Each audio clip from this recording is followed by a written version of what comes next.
दोस्तों, आप सबका स्वागत है हमारे चैनल पर। दोस्तों, चैनल को सब्सक्राइब करें। आप सबका दिल से स्वागत है।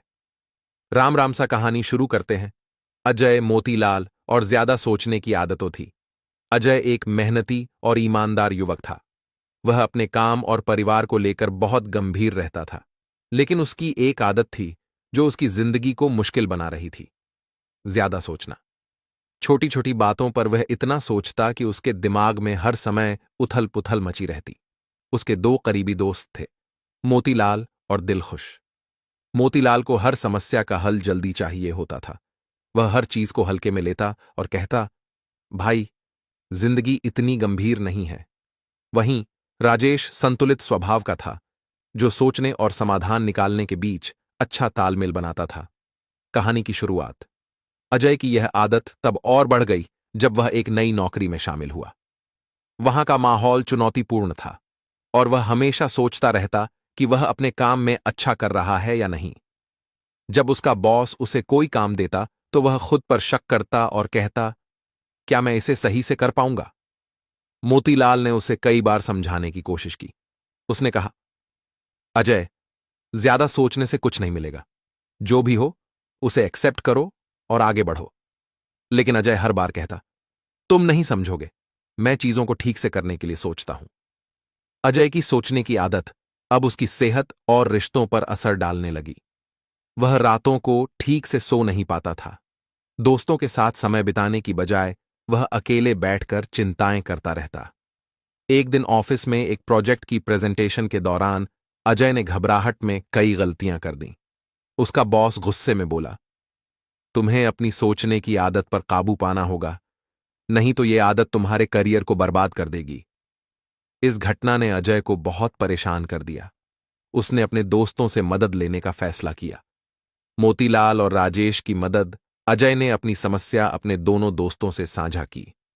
मोतीलाल, भाई, तुम हर बात को इतनी गंभीरता से क्यों लेते हो?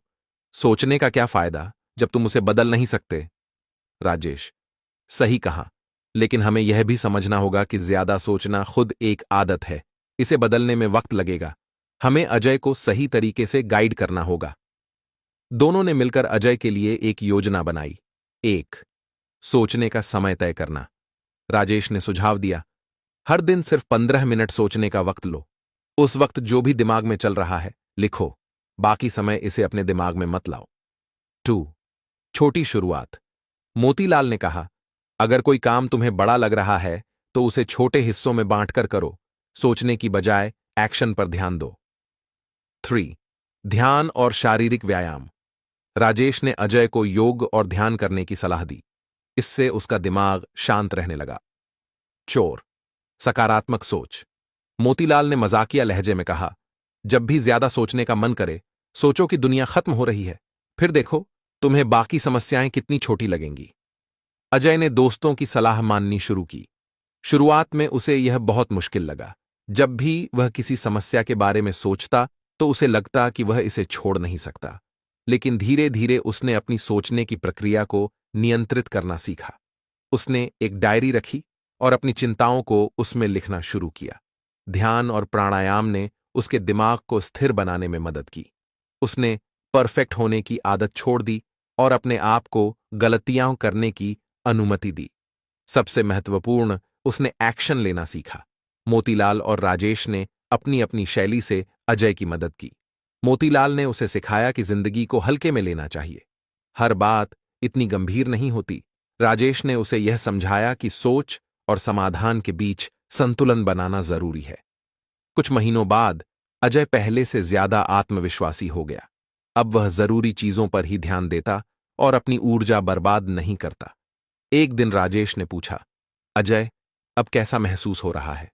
अजय मुस्कुराकर बोला, पहले मैं सोचता था कि हर चीज पर सोचने से समाधान मिलेगा, लेकिन अब समझ गया हूं कि सोचने और जीने के बीच संतुलन होना चाहिए। मोतीलाल ने हंसते हुए कहा, तो भाई, तूने हमारी मेहनत को सार्थक बना दिया।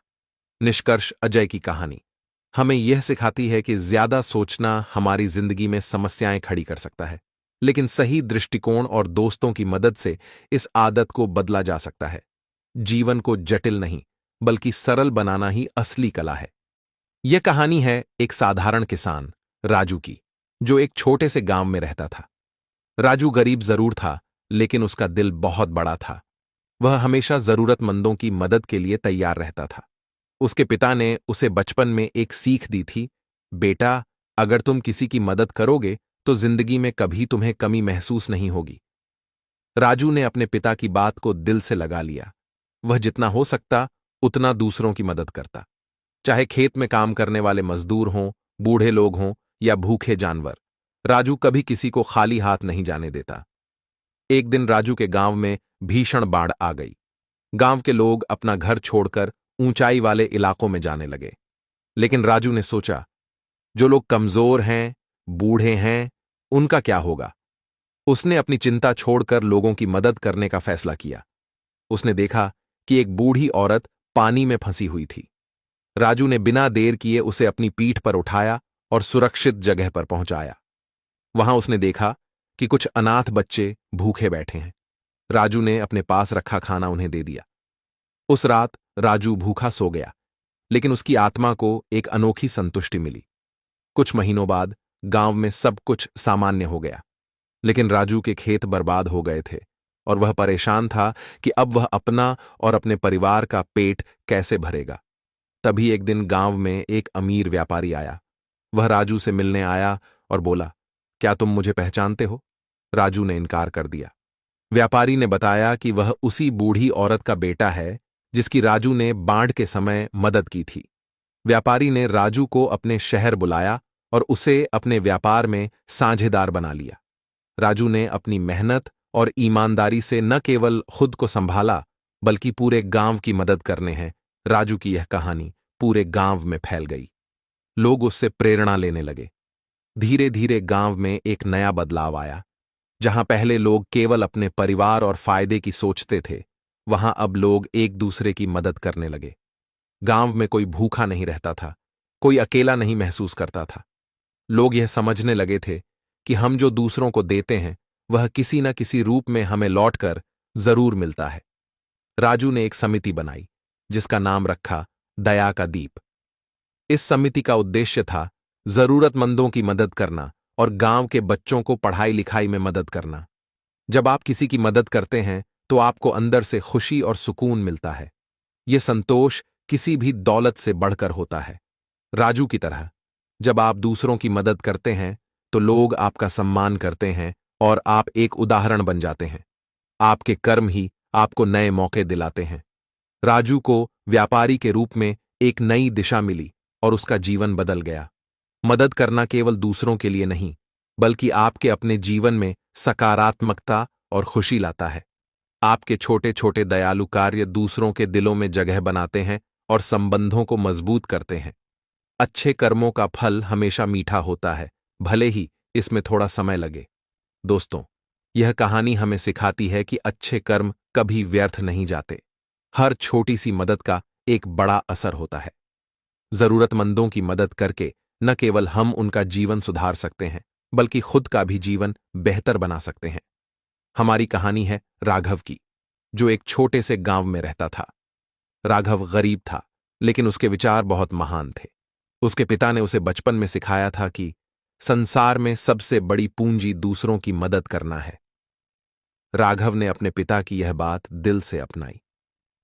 वह अपनी छोटी सी कमाई का एक हिस्सा हमेशा जरूरतमंदों की मदद में लगाता। एक दिन गांव के मंदिर के पास उसने एक गरीब परिवार को भूखा देखा। राघव ने अपने हिस्से का भोजन उन्हें दे दिया।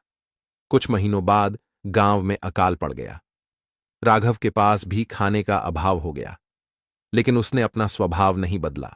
उसने अपने खेत में जो थोड़ा सा अनाज बचा था, उसे गांव के भूखे बच्चों में बांट दिया।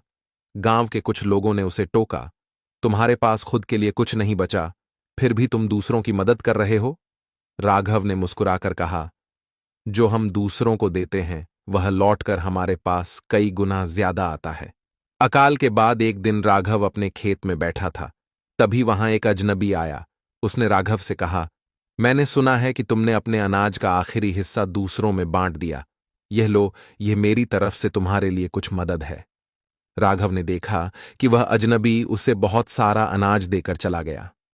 यह देखकर राघव को विश्वास हो गया कि अच्छे कर्मों का फल हमें किसी न किसी रूप में जरूर मिलता है। राघव की यह कहानी पूरे गांव में फैल गई। लोग उसकी दयालुता से प्रेरित होकर एक दूसरे की मदद करने लगे। गांव के कुछ युवा एकजुट होकर मदद का समूह बनाने लगे। उनका उद्देश्य था भूखे लोगों को खाना खिलाना और बीमारों की मदद करना। राघव ने महसूस किया कि एक छोटे से अच्छे कर्म ने पूरे गांव में एक बड़ा बदलाव ला दिया। अब एक और प्रेरणादायक घटना सुनते हैं। यह कहानी है मोहिनी नाम की महिला की, जो शहर में रहती थी। मोहिनी ने एक दिन सड़क किनारे एक गरीब बच्चे को ठंड से कांपते देखा। उसने बिना सोचे समझे अपनी जैकेट उस बच्चे को दे दी।